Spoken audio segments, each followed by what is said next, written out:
Bismillahirrahmanirrahim. Assalamualaikum warahmatullahi wabarakatuh. Perkenalkan, nama saya Kairani Kartika Sipayung dari kelas Muamalah 3A dengan NIM 0204191006. Pada pelajaran fikih siasat kali ini, saya akan menyampaikan materi tentang peperangan dan perdamaian dalam perspektif fikih siasat. Di sini kita akan membahas tentang apa itu peperangan dan apa itu perdamaian. Apakah ada dalil dari kedua hal tersebut?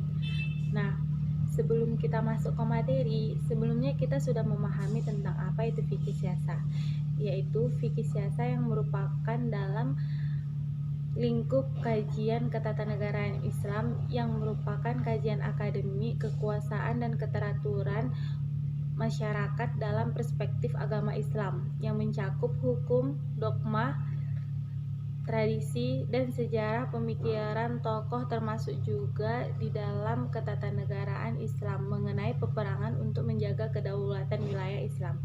Nah, itu yang kita pahami tentang fikih siasat. Nah, kita masuk ke dalam materi, yaitu tentang peperangan, di mana peperangan ini pada dasarnya perang dalam sejarah Islam bukanlah untuk memerangi dan membinasakan satu sama lain, karena tujuan perang dalam Islam adalah untuk menghilangkan permusuhan, mencegah kezaliman, menjaga orang-orang lemah, dan mencegah kebencian terhadap agama Allah.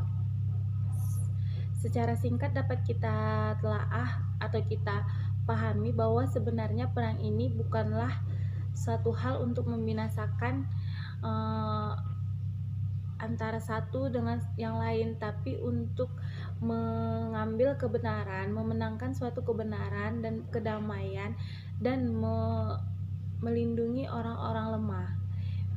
Dalil untuk peperangan ini dapat kita temukan dalam Quran surah Al-Huzarat ayat 15, di mana yang artinya, sesungguhnya orang-orang yang beriman kepada Allah dan Rasul-Nya, kemudian mereka tidak ragu-ragu dan berjihad dengan jiwa dan raga mereka pada jalan Allah, mereka itulah orang-orang yang sabar.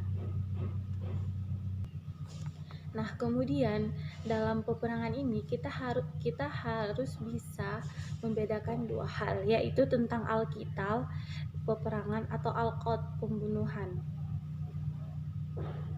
Nah, seperti itu. Bedanya peperangan dengan pembunuhan yaitu, yang pertama, peperangan itu adalah ketika dua belah pihak saling menyerang antara pihak satu dan pihak lain, dan masing-masing mengupayakan pembunuhan. Hal itu dilakukan karena ada suatu tujuan untuk merebut suatu kebenaran, seperti itu. Sedangkan pembunuhan yaitu upaya untuk membunuh seseorang dengan senjata tanpa ada balasan. Dia hanya membunuh, kayak gitu, seperti itu. Seperti satu pihaknya membunuh dan satu pihaknya terbunuh tanpa ada hal yang dituju untuk melaksanakan itu. Beda dengan peperangan yang memiliki tujuan untuk perdamaian. Nah, kemudian secara singkat di sini kita bisa memahami bahwa dalam fikih peperangan atau pertarungan yaitu perlawanan antara umat muslim dengan umat non-muslim untuk mempertahankan nilai-nilai keislaman. Sedangkan dalam sejarah, peperangan atau jihad dalam Islam itu dimulai sejak peperangan di era Nabi Muhammad SAW. Jadi dalam sejarah peperangan itu muncul semenjak pada masa Nabi Muhammad SAW. Nah, di sini kita dapat pahami secara singkat bahwasanya yang dimaksud dengan peperangan itu ialah suatu yang dilakukan untuk melawan musuh demi mengupayakan nilai-nilai keislaman dan mencapai suatu kedamaian. Nah, kemudian kita membahas tentang apa itu perdamaian. Di sini, perdamaian itu merupakan suatu konsep persahabatan dan keharmonisan sosial tanpa adanya permusuhan dan kekerasan dalam arti sosial. Perdamaian biasanya digunakan untuk arti seperti kurangnya konflik seperti perang. Nah, kebebasan dari rasa takut akan kekerasan antara individu atau kelompok. Nah, secara umum perdamaian itu ialah suatu yang menganggap suatu masalah itu telah tiada dan kedua belah pihak melakukan perdamaian. Tidak ada lagi pertikaian di dalamnya. Sedangkan perdamaian dalam sudut pandang Islam merupakan suatu perjanjian di mana tidak ada serang menyerang antara kedua belah pihak selama tiada yang melanggar perjanjian tersebut. Itu damai dalam sudut pandang fikih.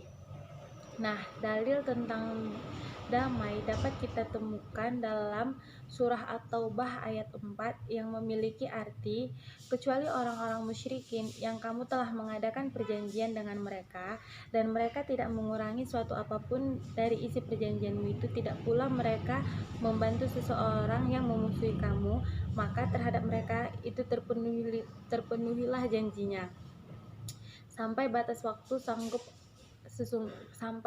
waktunya. Sesungguhnya Allah menyukai orang-orang yang bertakwa. Nah, sekian dari presentasi saya hari ini. Banyak kekurangan yang saya rasakan dalam penyampaian materi ini. Lebih dan kurang dari semua kesalahan saya itu saya mohon maaf kepada teman-teman sekalian. Wabillahi taufik wal hidayah. Wassalamualaikum warahmatullahi wabarakatuh.